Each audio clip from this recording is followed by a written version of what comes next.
Question number 4 है आपका cost of capital में। टॉपिक है आपका कॉस्ट ऑफ प्रेफरेंस शेयर्स। तो जेड लिमिटेड इशूड कर रहा है एट पार पे 4000 12% प्रेफरेंस शेयर्स 100 ईच, यानी एक शेयर 100 रुपये का है तो 4000 शेयर्स कितने के होंगे, और डिविडेंड रेट दे रखा है उसने 12%। तो प्रेफरेंस शेयर्स के आगे जो भी परसेंटेज होता है वो उसका डिविडेंड रेट होता है, ठीक है। फिर उसके बाद इशू दिस शेयर्स जो रिडीमेबल है आफ्टर 10 ईयर, यानी इनको जो रिडीम करना है, यानी इनको जो पेमेंट होगी इनकी वो आफ्टर 10 साल बाद इनकी पेमेंट होगी एट ए प्रीमियम 5 रुपये पर शेयर्स। 5 रुपये पर शेयर्स पे इसको रिडीम करेंगे हम after 10 year. Cost of issue दे रखा है आपको 3 रुपये पर शेयर्स का, तो आफ्टर टैक्स पूछ रहा है आपसे प्रेफरेंस शेयर्स का जो है, ठीक है। तो सबसे पहले आपको पता है हम सबसे पहले क्या निकालते हैं, कॉस्ट। तो कॉस्ट कैसे निकलती है आपकी, जितने भी आपके पास शेयर्स दे रखे हैं उसकी पर शेयर्स के रेट से मल्टीप्लाई कर देंगे। तो कितने का रेट, एक शेयर्स का रेट कितना है 100, तो ये हो जाएगा आपके पास 4 लाख। फिर निकालना है आपको डिविडेंड। प्रेफरेंस डिविडेंड हमेशा कॉस्ट पे निकलेगी। पीडी 4 लाख का 12% 48,000, ये आ गया आपके पास प्रेफरेंस डिविडेंड। अब उसके बाद नेट प्रोसीड्स। नेट प्रोसीड्स कैसे निकालते हैं हम, कि जो भी कॉस्ट है आपकी उसमें से जो भी एक्सपेंसेस हो रहे हैं वो सब्ट्रैक्ट कर देंगे इशू के समय पे। जब भी हम शेयर्स इशू करेंगे उस समय पे अगर डिस्काउंट गया है वो भी नेट प्रोसीड्स में से माइनस करेंगे, और इशू के समय पे जो भी एक्सपेंसेस हुए हैं वो भी माइनस करेंगे कॉस्ट में से, ठीक।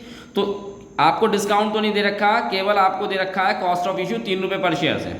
तो शेयर्स कितने हैं 4000, तो 4000 शेयर्स है, 3 रुपये का एक शेयर्स है, तो आपके पास हो जाएगा 4 लाख शेयर्स, और 4000 इंटू मतलब 4000 इंटू 3 हो जाएगा 12000। तो नेट प्रोसीड्स आएगा इसको सब्ट्रैक्ट करने के बाद 3,88,000। अब नंबर ऑफ ईयर, कितने साल बाद रिडीम करना है, 10 साल बाद। फिर उसके बाद इसका फॉर्मूला आपको पता है, अभी बता करेंगे हम इसका फॉर्मूला भी। तो उसने बोल रखा है कि 10 साल बाद रिडीम करना है। अब 10 साल बाद बच्चों रिडीम करना है हमें, तो एक चीज़ और निकलेगी कि कितने पे रिडीम करना है, ठीक। तो वो क्या होगी, उसकी मैच्योरिटी वैल्यू MV। तो वो क्या निकलेगी आपकी कि कॉस्ट में प्लस करेंगे जितना भी उसने प्रीमियम दे रखा है। तो उसने कहा है कि आफ्टर 10 ईयर 5 रुपये पर शेयर्स पर रिडीम करेंगे इसको, तो ये प्रीमियम जो है मैच्योरिटी वैल्यू में प्लस हो जाएगा, ठीक है। ये प्रीमियम पर शेयर्स का है, आपको 5 रुपये पर शेयर्स दे रखा है, तो शेयर्स कितने हैं 4000, इसके मल्टीप्लाई करेंगे 5 से, तो आपके पास 4 लाख और 4000 इंटू 5 हो गया 20,000। तो मैच्योरिटी वैल्यू हो गई आपके पास 4,20,000, ठीक है। तो ये सारी वैल्यू आपके पास आ गई हैं। अब इसका फॉर्मूला अप्लाई करेंगे आफ्टर टैक्स का। CP आफ्टर टैक्स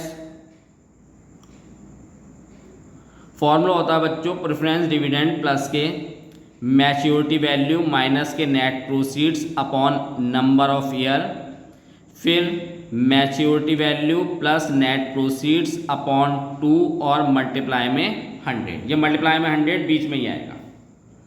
अब प्रेफरेंस डिविडेंड आपके पास कितना है 48,000, तो इसकी जगह तो रखेंगे आप 48,000।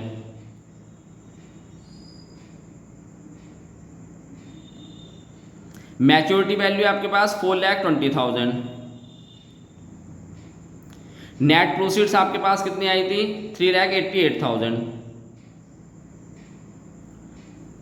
नंबर्स कितने थे आपके पास, नंबर ऑफ ईयर 10, उसके बाद पूरे पे डिवाइड होगा ये, फिर उसके बाद यही वैल्यू नीचे प्लस हो जाएंगी, maturity value plus net proceeds upon 2 multiply में 100, ठीक है। फिर उसके बाद 48,000 प्लस इसमें से सब्ट्रैक्ट करेंगे आप, तो ये आएगा आपके पास 32,000, और इसको डिवाइड करेंगे 10 से,